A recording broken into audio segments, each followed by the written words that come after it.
आदाब, नमस्कार। The red mic में आपका स्वागत है। मैं हूं सौरभ शुक्ला।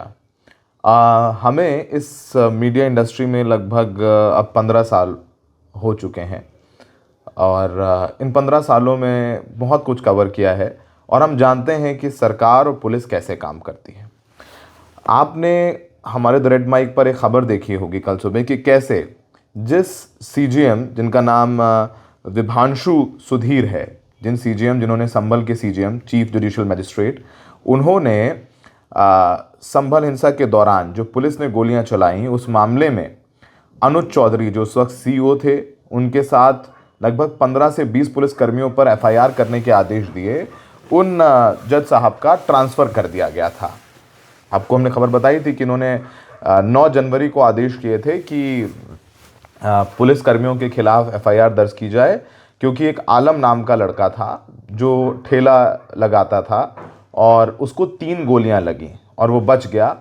उसने ही कोर्ट से आग्रह किया था कि भाई मुझे 3 गोलियां लगी हैं और मैंने देखा अपनी आंखों से कि अनुज चौधरी ने गोली चलाने के आदेश दिए और वही गोलियां मुझे लगी हैं। उस मामले में कोर्ट ने साफ अपने आदेश में लिखा था कि ऐसा लगता है प्राइमा फेसी यानी प्रथम दृष्टया कि अपराध हुआ है, तो इस मामले में एफआईआर दर्ज हो और साथ ही साथ 1 हफ्ते में कोर्ट को बताया जाए कि एफआईआर दर्ज हुई है और कार्रवाई की जा रही है। अब जब ये खबर आई तो बहुत हल्ला मचा, क्योंकि संभल पुलिस तो अपनी बहुत पीठ थपथपाती है कि हमने तो कितना अच्छा काम किया संभल मस्जिद सर्वे मामले में, हम तो बहुत सीधे हैं, हमने तो कुछ नहीं किया। और जो 5 लोगों की मौत हुई वो तो उन्होंने आपस में गोलियां चला दी और आपस में गोलियां चला के वो मर गए क्रॉस फायरिंग में। बड़ा हास्यास्पद लगता है। खैर, अब उस मामले में विभांशु सुधीर ने 1 साल सुनवाई की और आदेश दिया। अब उसके बाद हल्ला हंगामा हो गया। संभल पुलिस के जो एसपी हैं कृष्ण कुमार बिश्नोई, तो उसने एफआईआर करने से मना कर दिया। उन्होंने बोला कि मैं एफआईआर नहीं करेंगे, इस पूरे मामले में जुडिशियल इंक्वायरी हो चुकी है और हम अपर कोर्ट जाएंगे यानी हाई कोर्ट जाएंगे। और 1 हफ्ते हुए भी नहीं थे कि खबर आ गई कि विभांशु सुधीर का तबादला हो गया। अब ये खबर तो चलनी थी और चलने लग गई, तो संभल पुलिस ने एक और खबर जो है संभल में तैयार कर दी ताकि जो मीडिया का अटेंशन इस बात पर हो कि संभल के सीजीएम का तबादला कर दिया गया है, वो सारा अटेंशन हो गया इस बात पर कि भाई जो संभल में हिंसा हुई उसका जो मास्टरमाइंड है उसके घर की संभल पुलिस कुड़की कर रही है। सारे मीडिया वालों को बुलाया गया और जैसे कुड़की की जाती है ढोल वोल बजा करके और पूरे लाव लश्कर के साथ एक आरोपी जो है उसके घर की कुर्की की गई ताकि जो कैमरों पर सारे जो विजुअल्स आए वो उस कुर्की के आए। अब वहीं जब ये संभल पुलिस कुर्की कर रही थी, एक अपराधी जिसका नाम शारिक साठा बताया जाता है और उसके घर की कुर्की की गई और बाकायदा पुलिस अधिकारी मौजूद थे और पूरा प्रशासनिक अमला था। वैसे तो वो दुबई में है, लेकिन उसके घर की कुर्की की गई और उसके परिवार वालों को के तो परिवार के सदस्य उनकी भी प्रॉपर्टीज़ को कोर्ट वो जब्त किया और वो भी कोर्ट के आदेश पर जब्त किया। और 11 बजे शुरू हो गया। जब पुलिस वाले सारे कैमरों को लेकर के शारिक साठा के से जुड़ी प्रॉपर्टीज़ को की कुर्की कर रहे थे, उसी वक्त संभल कोर्ट के बाहर वकीलों का प्रदर्शन हो रहा था। वकील प्रदर्शन कर रहे थे और नारे लगा रहे थे सीजेएम साहब को वापस लाओ। यानी जिन विभांशु सुधीर का तबादला सुल्तानपुर कर दिया गया, जो कि कई 100 किलोमीटर दूर है संभल से, उनको वापस लाने की मांग करते हुए वकीलों ने नारे दिए और प्रदर्शन किया। और इस मामले में राजनीतिक चर्चाएं भी तेज़ हो गई। वैसे तो एक जुडिशियल प्रोसेस है, हाई कोर्ट के आदेश से ये ट्रांसफ़र होते हैं, वो हुए हैं, लेकिन सवाल तो उठेंगे कि क्योंकि अब तक निचली अदालतें ऐसे बोल्ड फैसले नहीं लेती थीं। जब पूरा प्रशासनिक अमला किसी मामले को एक रूप देने में लगा हो तो उसके खिलाफ नहीं जाती पॉपुलर नैरेटिव के, हमने देखा है। लेकिन विभांशु सुधीर ने स्टैंड ले लिया, उन्होंने आदेश दिए। अब वकील गुस्से में आ गए ट्रांसफ़र को लेकर के और उन्होंने कोर्ट के बाहर जमकर प्रदर्शन किया, सीजीएम साहब को वापस लाओ के नारे लगाए। और हम आपको पहले वो तस्वीरें भी दिखा देते हैं। ज़रा 10-15 सेकंड सुन लीजिए अगर आपको लगे कि ये तस्वीरें, अब कभी अमूमन होता है, आपने कभी सुना है कि किसी जज का तबादला हो और वकील कहें कि नहीं उनको वापस लाओ? ऐसा होता नहीं है कि मतलब जज के तबादले के खिलाफ प्रदर्शन हो। अमूमन जुडिशियल प्रोसेस में वकील हस्तक्षेप नहीं करते हैं, लेकिन कर रहे हैं, और वकील ही कर सकते हैं और कोई कर भी नहीं सकता है। तो ये तस्वीरें देखिए।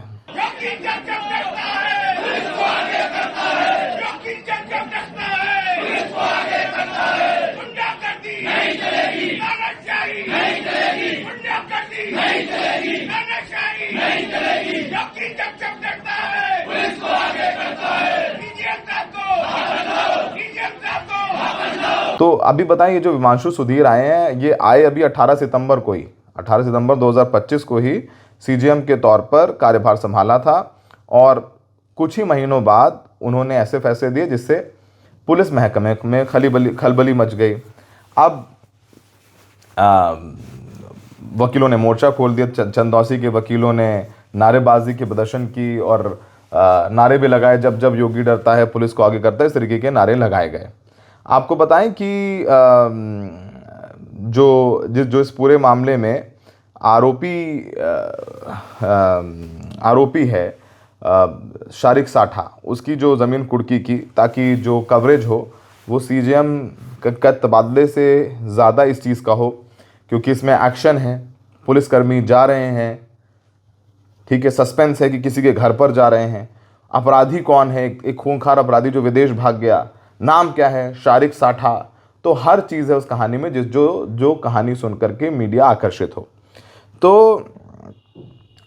कुर्की की गई जिसमें 5 थानों की पुलिस थी, थाना नक्खाशा, रायसत्ती, संबल कोतवाली, हयातनगर और एएचटीयू, और हिंदूपोरा खेड़ा पजाया में उसका जो घर है, पूरे इलाके को छावनी में तब्दील किया गया। डुगडुगी बजा कर के एक्शन के बारे में अनाउंस किया गया। फिर साठा के घर पे कुर्की की कार्रवाई की गई। पुलिस के मुताबिक 4 मंजिला पुश्तैनी मकान साठा समेत 4 भाइयों का है। इसकी पहली मंजिल साठा की है, जिस पर एक्शन लिया गया।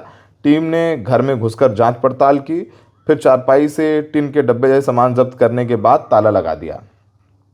इस बीच जो साठा के परिवार वाले, उन्होंने बताया कि ये मकान किसी के नाम पर नहीं है, 2 भाई सादिक और फयाक यहाँ रहेंगे, यही तय हुआ था, हमारे 2 परिवार यहाँ रहते हैं, पुलिस इसे सील कर रही है तो हमारा दिल दुख रहा है। हमारे जेठ पर गलत आरोप लगा है, जो इंसान 9 साल से गायब हो वो हिंसा कैसे करवा सकता है? वो 9 साल से दुबई में है।